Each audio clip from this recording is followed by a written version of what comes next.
সাবেক প্রধানমন্ত্রী বেগম খালেদা জিয়ার রুহের মাগফিরাত কামনায় নাটোরে দোয়া মাহফিল অনুষ্ঠিত হয়েছে।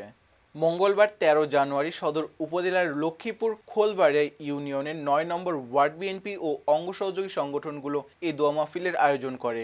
ইউনিয়ন যুবদলের সভাপতি রেজাউল করিমের সভাপতিত্বে অনুষ্ঠিত দোয়া মাহফিলে উপস্থিত ছিলেন জেলা যুবদলের সভাপতি এহাই তালুকদার ডালিম, নাটোর জেলা স্বেচ্ছাসেবক দলের আহ্বায়ক সানোয়ার হোসেন তুষার, জেলা যুবদলের সহসভাপতি কবির হোসেন কাঙ্গাল, সদর উপজেলা যুবদলের সভাপতি আব্দুস সালাম, উপজেলা বিএনপির সাবেক সাংগঠনিক সম্পাদক রফিকুল ইসলাম রফিক, ইউনিয়ন বিএনপির সভাপতি শামসুদ্দিন আহমেদ শামসু সহ ইউনিয়ন বিএনপির অন্যান্য নেতৃবৃন্দ।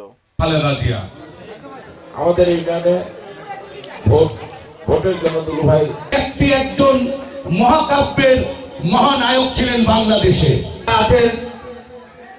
5 তারিখের পর 5 তারিখের আগে ইউনিয়নের যত কাজ উন্নয়নমূলক আছে আমরা দাবি কোন জীবন দশায় উনি কোন নামে কেউ কোন দুর্নীতি।